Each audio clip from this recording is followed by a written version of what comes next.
Bom dia a todos, que a paz de Jesus esteja conosco nesta manhã de domingo, onde vamos iniciar mais uma reunião nesta casa, como sempre fazemos, né?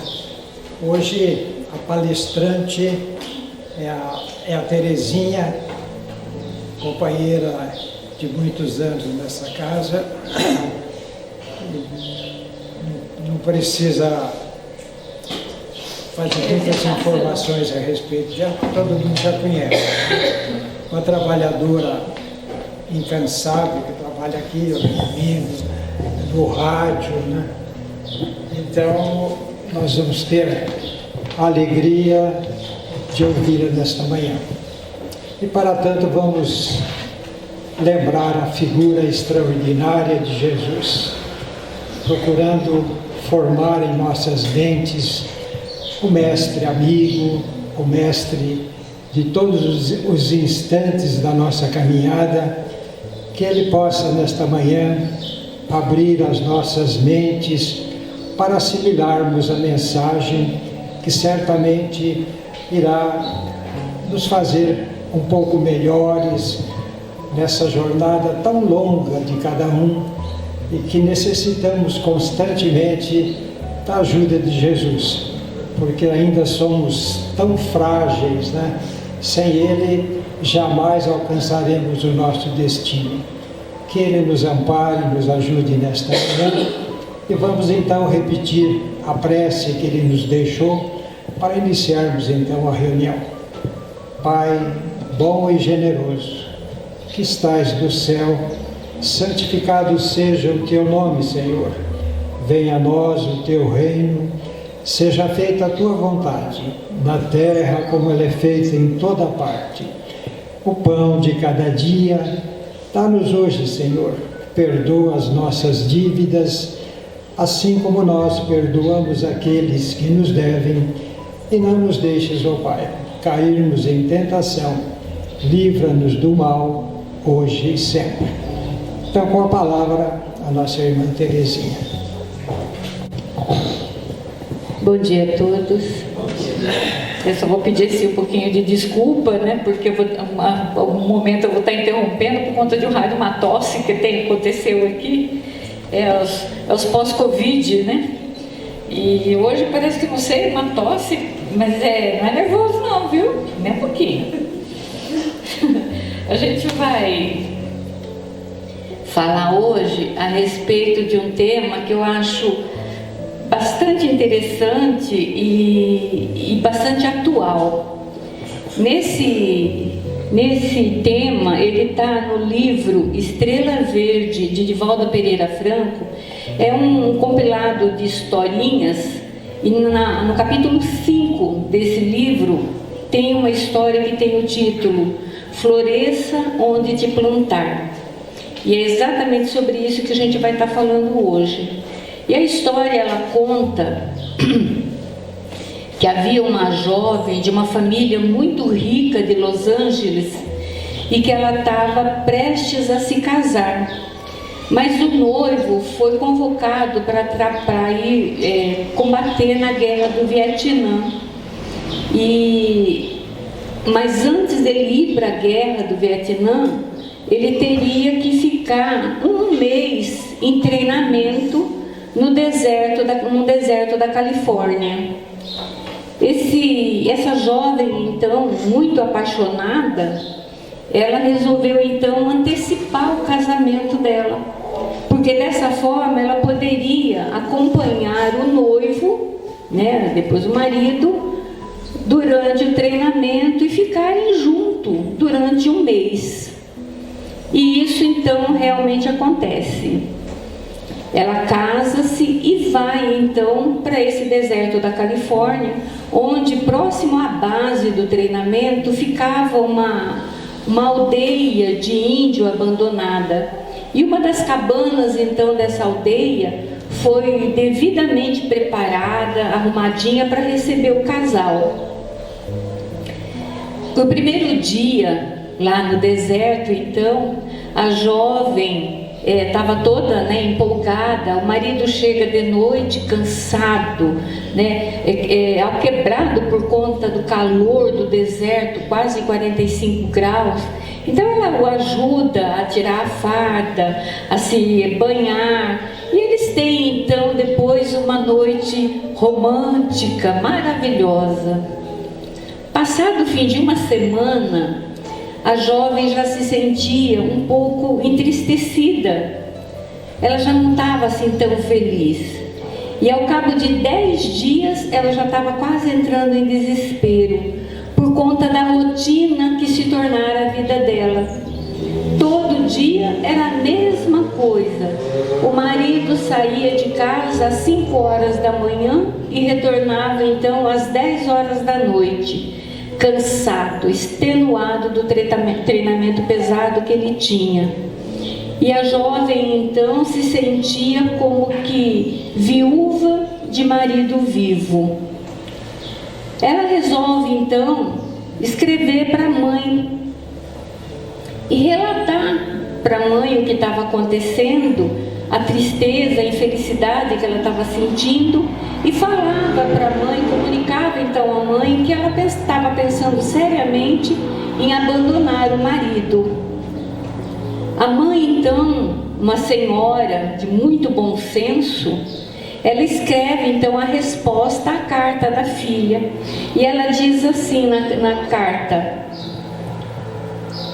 havia 2 homens presos numa cela de uma imunda prisão.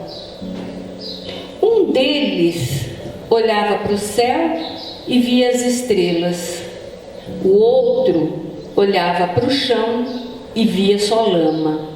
Beijo, abraço, mamãe. Essa foi a resposta que ela deu para a filha. Dias depois, a filha então recebe a carta, lê, medita, até que ela entende o que a mãe estava querendo dizer. Ela e o marido estavam vivendo numa cela, cada um a seu modo. Ver as estrelas e contemplar a lama era opção dela. A partir daquele dia, então, ela resolve conhecer os arredores do deserto onde ela estava. E caminhando, então, logo adiante, ela encontra uma concha de caracol, diferente de tudo aquilo que ela já havia visto, maravilhosa. E ela fica o dia andando por lá. Quando a noite chega e o esposo então também chega da luta, do treinamento, ela nem percebe o marido chegar, porque ela estava tão envolvida em classificar e separar as conchas que ela havia recolhido durante o dia, que ela nem se deu conta do marido. Tempos depois, o marido então termina o treinamento e vai para a guerra do Vietnã. Mas ela decide ficar ali no deserto, porque o deserto, ela descobrira que o deserto tinha grandes belezas. E dessas pesquisas, desse trabalho que ela fazia então ali no deserto, resultou então de um livro que é considerada hoje a obra mais completa sobre conchas marinhas. Isso porque o deserto da Califórnia havia sido fundo de mar há muito tempo e era muito rico em fósseis e minerais. Passado algum tempo, o marido retorna então da guerra e o casal então retorna para Los Angeles.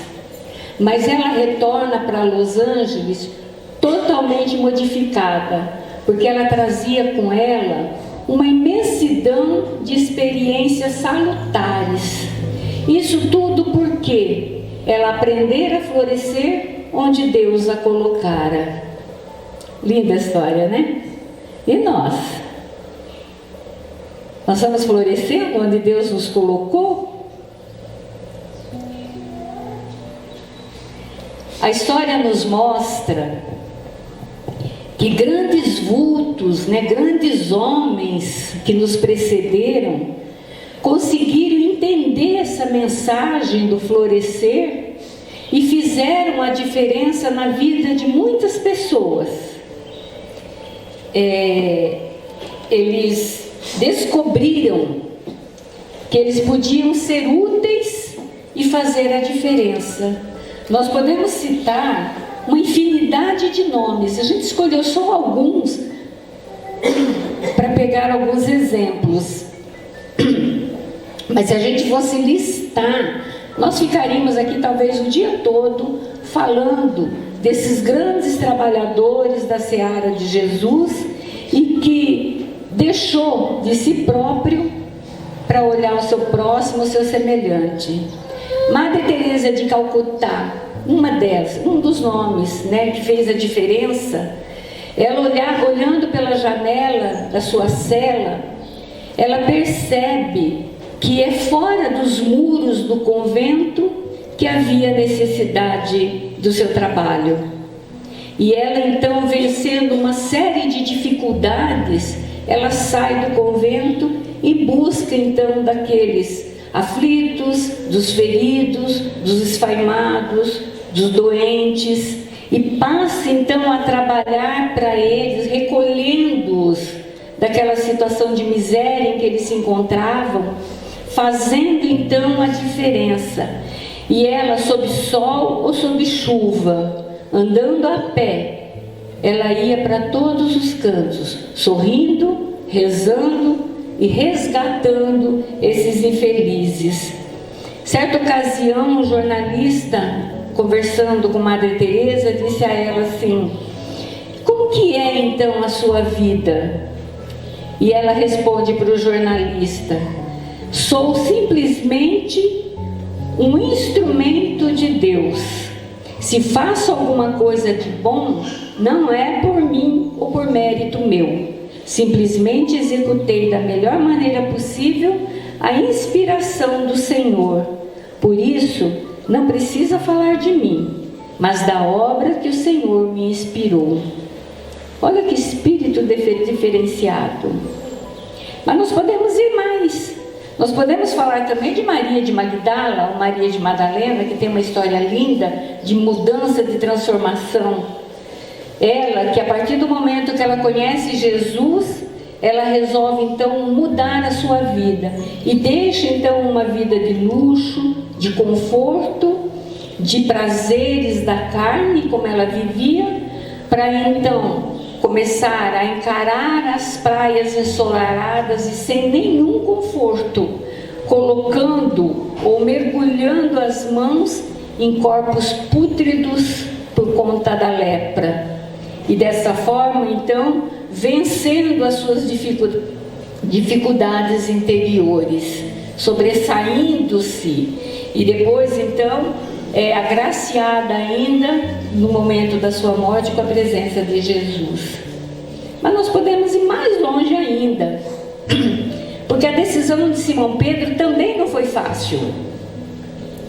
Quando ele, que manejava as tarrafas com tanta destreza, resolve então trocar essas tarrafas móveis e frágeis por uma imensa rede em que se iria apoiar a humanidade sofredora do futuro, que seus braços então segurariam, amparados por Jesus.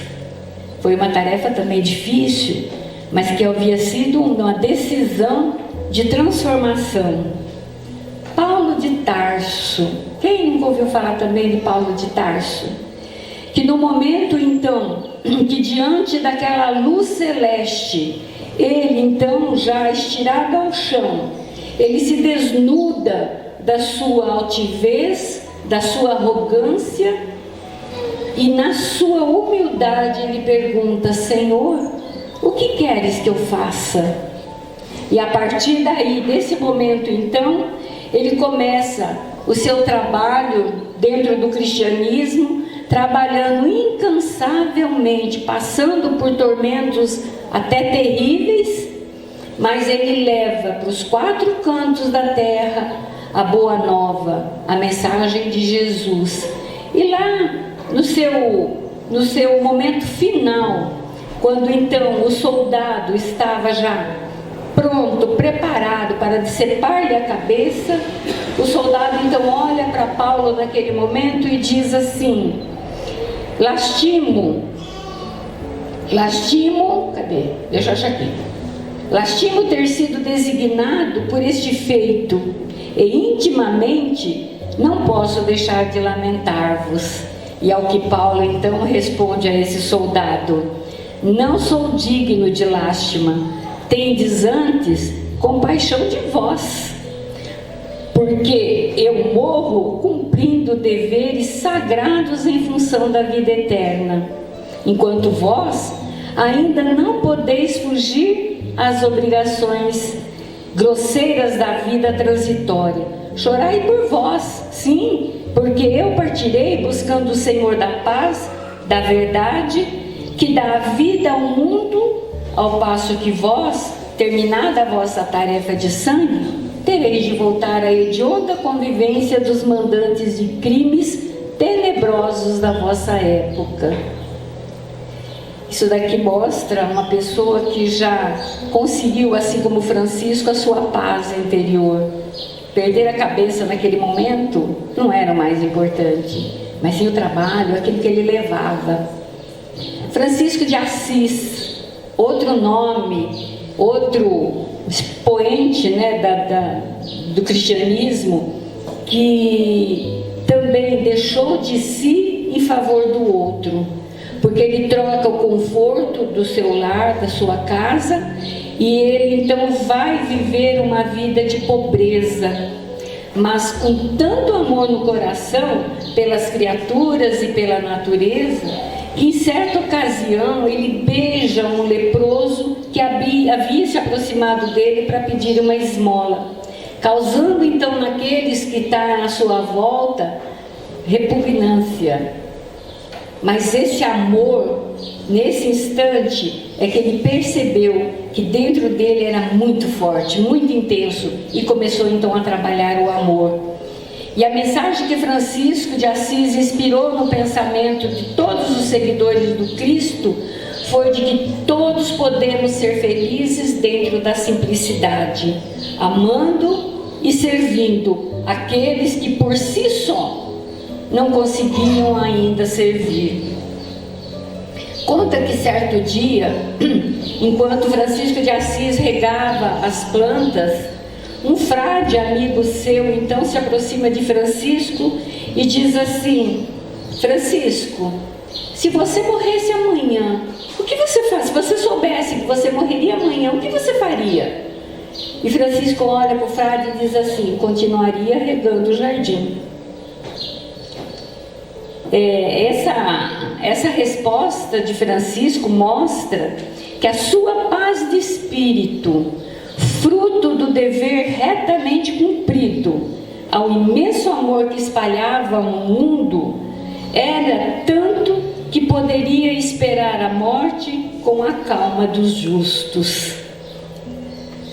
Gente, cada vez que quando eu estava preparando tudo isso aqui, eu ficava pensando assim: meu Pai, como a nossa tarefa é grande, o que nós estamos fazendo?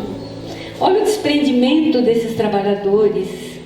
Mas a gente não pode deixar também de citar aqui Francisco Cândido Xavier, que é o mais próximo de nós, e que a gente sabe, né, que Francisco era um homem de bem, trabalhador a serviço da caridade, vivendo em meio a enfermos e a necessitados. Chico sofreu assédios terríveis, mas nunca deixou de trabalhar. Esgotou aos poucos as suas reservas vitais, doando-se incansavelmente. Me recordo que de uma situação que eu li em algum lugar, não me lembro, mas que já agora no finalzinho da sua vida, um certo dia, Chico teve assim a vontade de ir de novo na cozinha lá da casa, onde eles faziam a sopa para aqueles necessitados.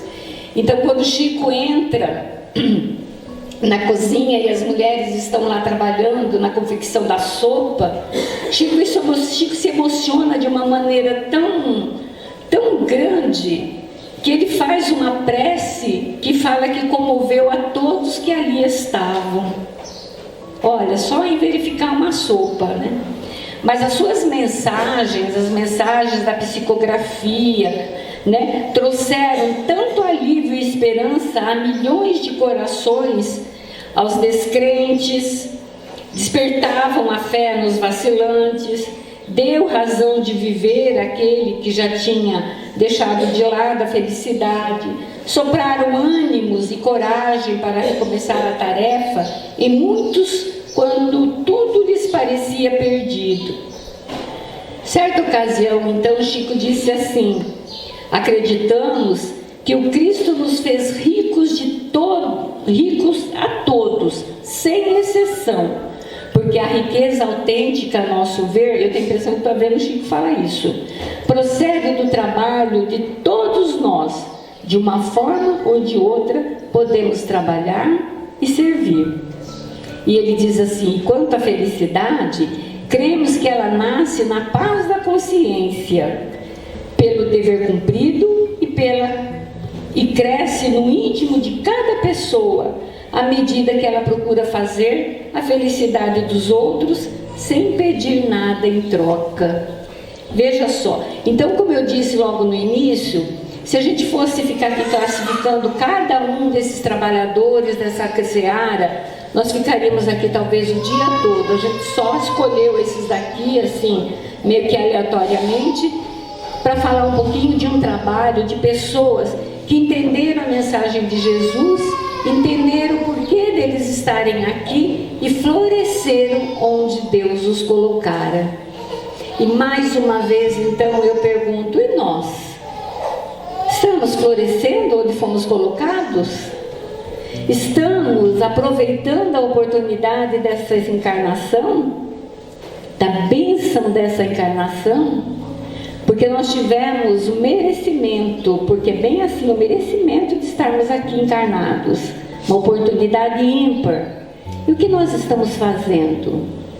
Que legado nós vamos deixar? Não é para se pensar? Porque trabalho, forma de agir, tem muitas.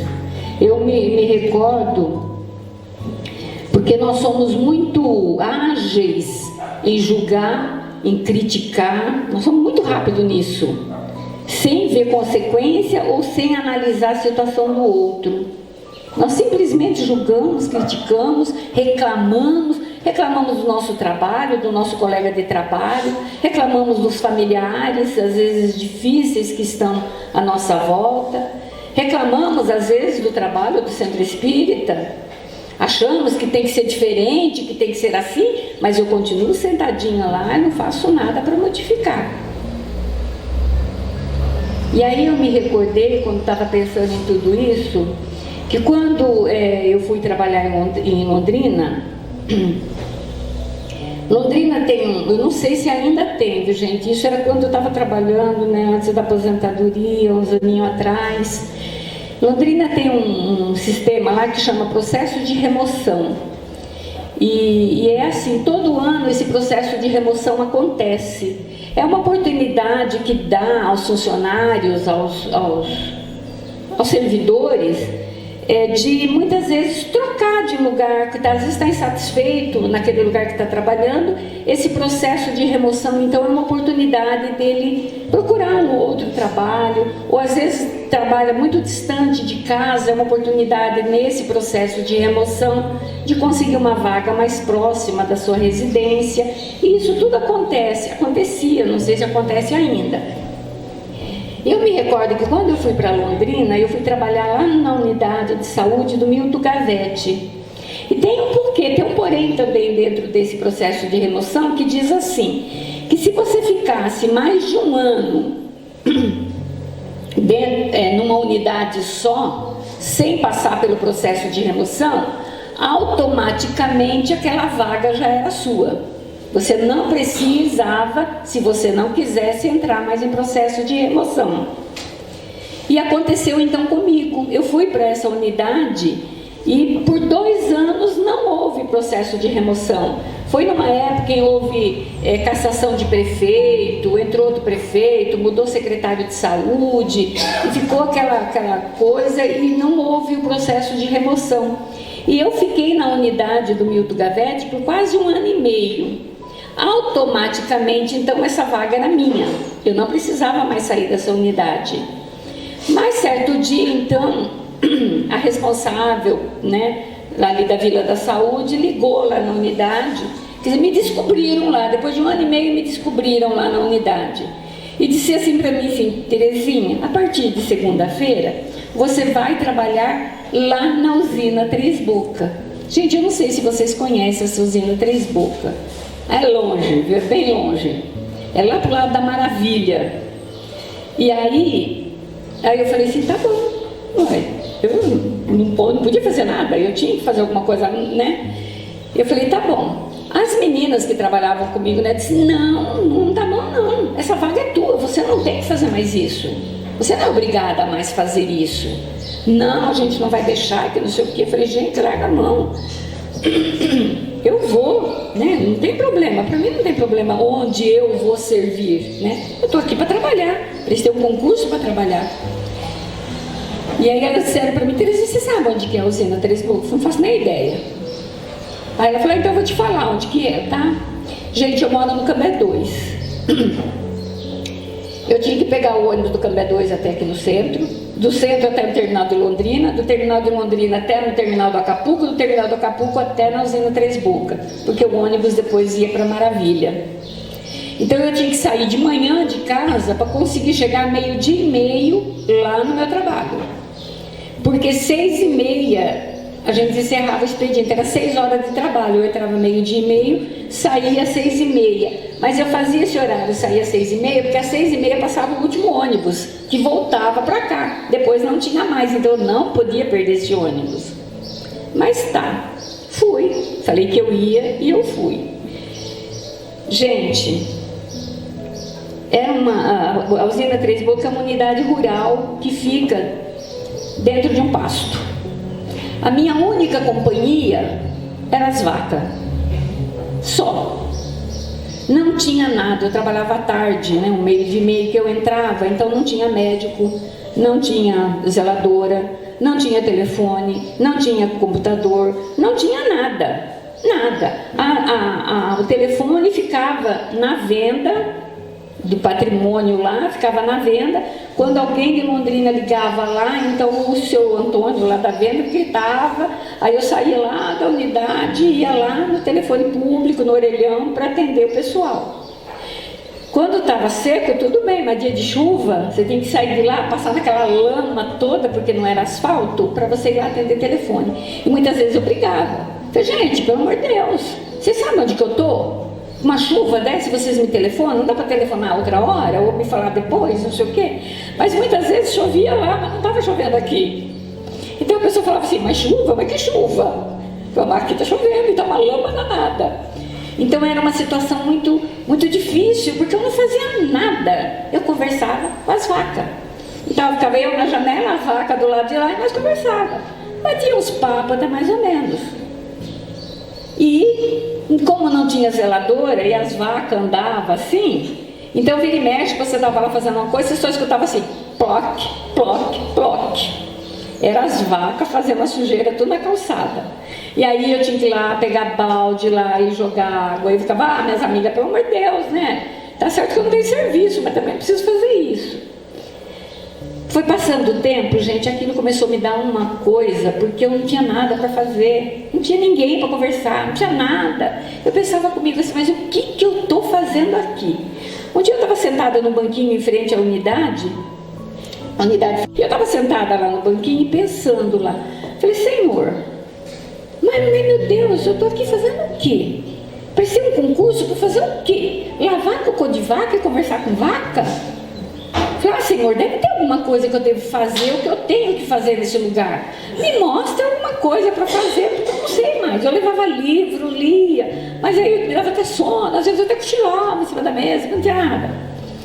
E um um dia, então, sentada nesse banquinho e conversando lá com Deus, eu ouvi as crianças na escola que ficava ali próxima, que era intervalo naquela maior daquelas algazarras. E aí deu uma luz. Quer dizer, eu não tive essa inspiração. Alguém mandou aquela inspiração para mim, porque eu acabara de pedir auxílio.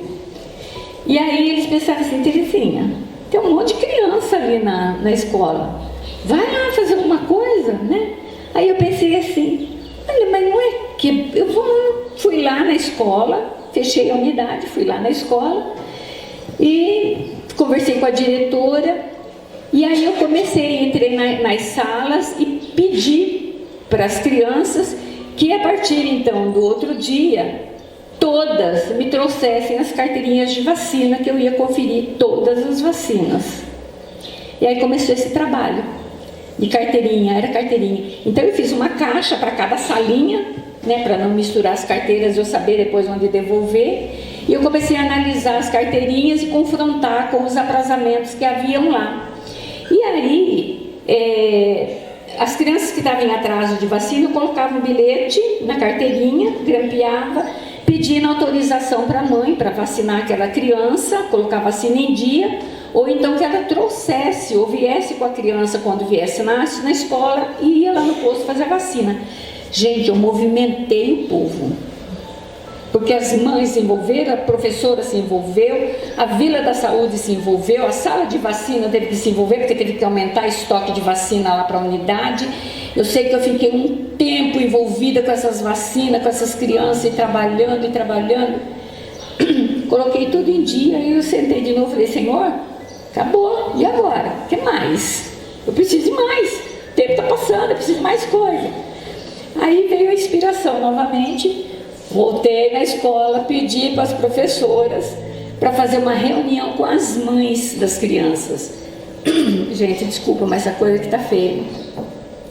Fazer uma reunião com as mães para ver como é que andava o preventivo do câncer. Ora, elas estão lá no sítio, lá na fazenda, né? De repente não dá para vir na unidade. Começamos um novo trabalho de verificar, fizemos uma reunião, fizemos reunião na escola, porque a escola era maior, o posto era muito pequenininho. Começamos um trabalho grande lá dentro de ver esse negócio do preventivo. Movimentei Vila da Saúde, movimentei a CAF, movimentei o mundo. Umas enfermeiras tiveram que se deslocar do trabalho para ir lá para fazer essas coletas, mas a gente revolucionou lá e começamos a trabalhar. Acabou isso daí também, eu fiquei pensando: e agora? Às vezes as auxiliares de odonto iam na escola para fazer o flúor das crianças. Aí eu falei: olha, gente, então vamos fazer a partir de hoje, quem faz os flúor das crianças sou eu, vocês me ensinam como é que é, e eu faço, vocês não precisam vir de Londrina até aqui, só manda a Kombi trazer o material e eu faço. Aí eu começava a fazer o flúor. Mas nesse meio tempo todo, gente, eu ligava também ali nas Vilas da Saúde e falava assim: gente, acha um lugar para eu trabalhar, eu não quero ficar aqui, né? Aqui é para fim de carreira, é para quem está em readaptação, alguma coisa, não pode às vezes fazer determinado trabalho, fica aqui, não é? Até um dia, isso que 6 meses eu fiquei nesse lugar, até o dia então que me chamaram e falou assim: Terezinha, você vai voltar para o Milton Gavete e vou sair da usina. Gente, me deu uma dor no coração quando aquele telefone tocou e falou isso, porque eu já tinha pegado um amor tão grande em tudo aquilo lá, que eu ficava assim: meu Deus, e agora? Eu pedi tanto para sair, e agora? Mas aí eu voltei. Mas quando eu passei na Vila da Saúde para conversar com a moça lá, e ela falou assim: Terezinha, há muito tempo você deveria já ter voltado, mas você estava fazendo um trabalho tão bom lá que a gente deixou você ficar lá. Eu falei: como vocês fazem uma coisa dessa comigo? Eu pegando 4 ônibus, vocês tiveram piedade. Mas foi um trabalho muito bom. Então, vendo tudo isso e me recordando desse fato, é uma situação em que, assim, a gente tem que florescer onde Deus nos coloca.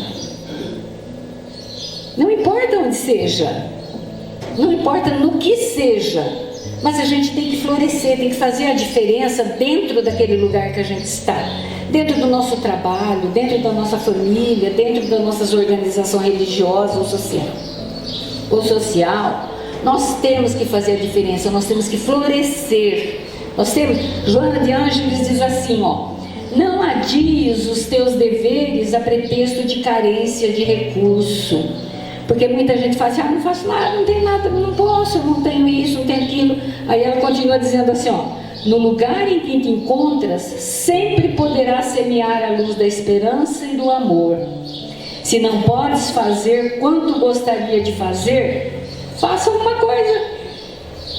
Às vezes eu quero fazer um monte de coisa, mas me é impossível. Mas eu posso, de repente, cuidar, plantar uma árvore, cuidar de um jardim, limpar um terreno que está ali do lado da minha casa e que está incomodando, não só a mim, mas às vezes umas pessoas. Não é necessário que os poderes públicos, alguma coisa, faça isso se eu posso fazer. Nós temos que fazer a diferença onde estamos. Jesus nos convida todos os dias para a sua vinha. Mas nós estamos prontos a ir? Vamos pensar nisso, né? Vai ficar essa reflexão para nós durante a semana, para a gente meditar sobre isso. Eu estou florescendo onde Deus me colocou? O que é necessário para que eu desperte? Para o trabalho, para o auxílio ao próximo, para a minha mudança, para o aproveitamento dessa encarnação que é única. Vamos meditar sobre isso.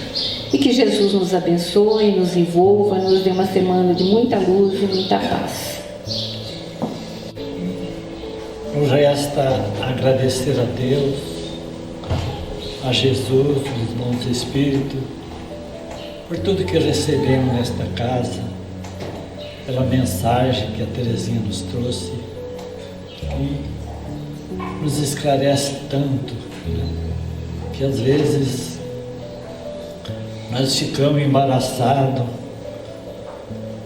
muitas vezes com muita situação, e chegando aqui nós encontramos todo esse manancial de informação que nos enriquece cada vez mais.